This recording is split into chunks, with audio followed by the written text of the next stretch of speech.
second-year guys this year to contribute even more than they did last year and be part of this defense? It's paramount that these guys this year really get a chance to compete and compete for playing time. And right now, I just say the inside guys have really done a great job in the spring. So I think we're in great shape going into this season.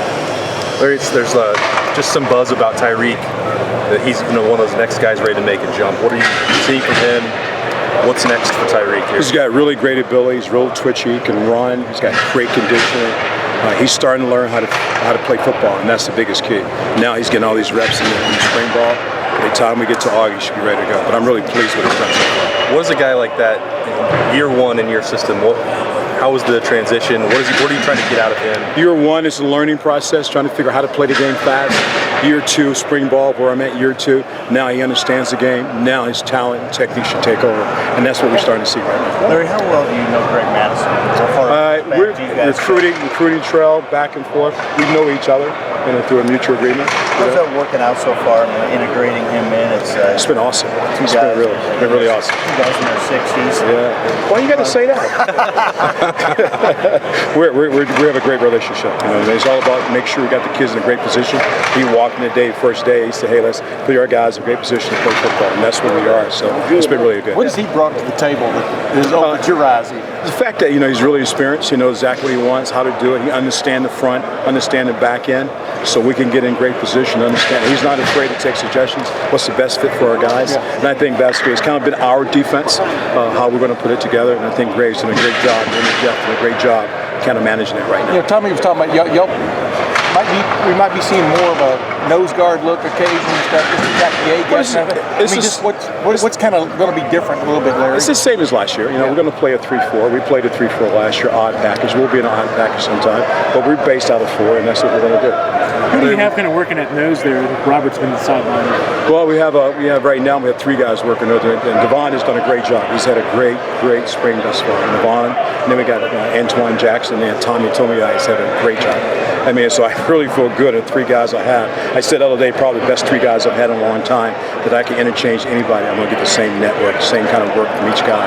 But those guys have had a great spring so far. What about the guys trying to replace Draymond?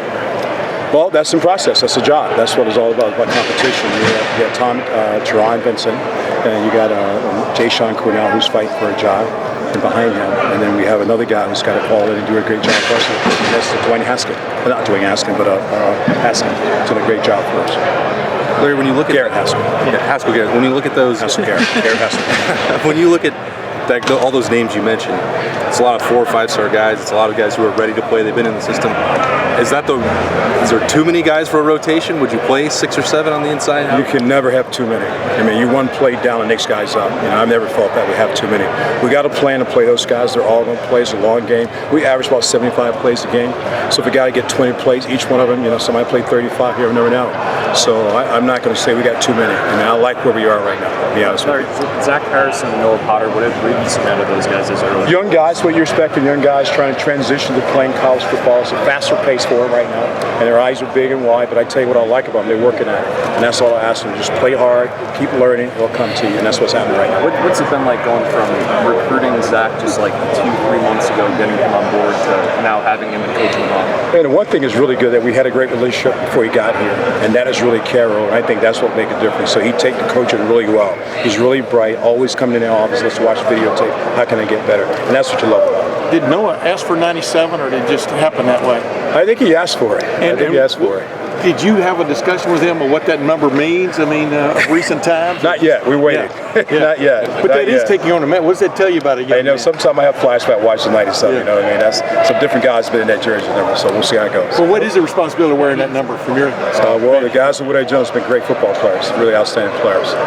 Noah's just got to be himself. He can't follow those guys. Those are special players. I don't know if you asked about Tyreek Smith yet, but what have you seen from him? What did you see from him last year, and what's the next step for him?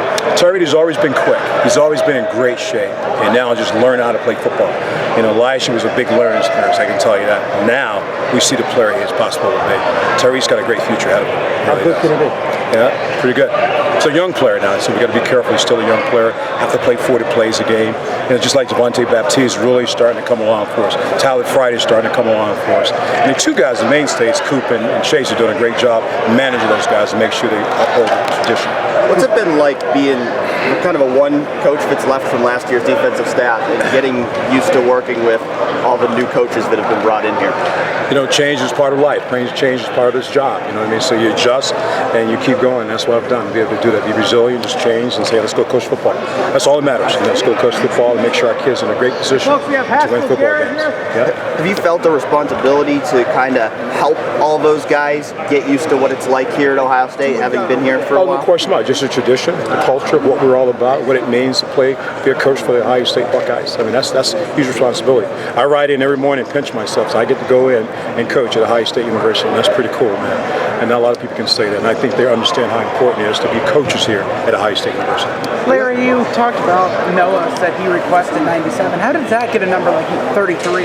It was his choice. Zach is very simple. He doesn't care about jerseys now. He say 13, 33. Okay, I'll take 33. You know, end of story. It is just kind of what Zach is. How's he doing this? He's doing really well. I'm really pleased with him. I knew you said back at the Rose Bowl that you were trying to, kind of work him into the system and not try to overwhelm him. Yeah. How's that process been? It's going really well. So we're in a slow process. We're pushing him, but we're really trying to make sure his technique is really sound before we can push him anymore. Once he can master the technique, how to play fast, everything is. He's got the talent. Now just learn how to play fast. Larry, this is your first spring without a Bosa. I know. How about that? What's that like? You know what I mean? You guys know me long enough. I'm always about the next guy up. I don't worry about what I don't have, worry about what I have on the field. So it would have been nice to have those two guys. I have Nick back another year. It's not happening, so the next guy's up. So that's kind of my mantra. And the next wave, we had a very highly rated recruiting class last year. Tyree probably played the most of it.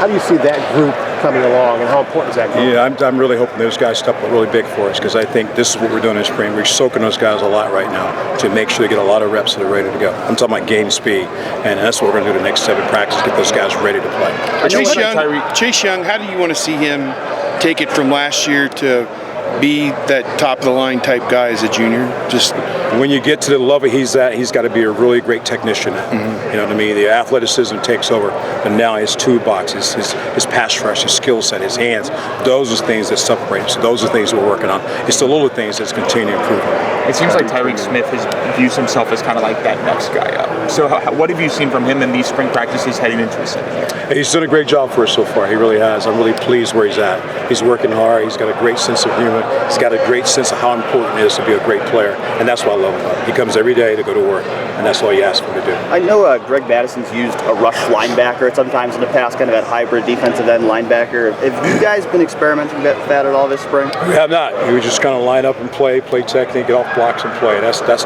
down the road right now. We got to be fundamentally sound when we're doing those kind of things. Larry Beebe's been banged up. Are there any long-term concerns, or would he be playing if there were games right now? He would.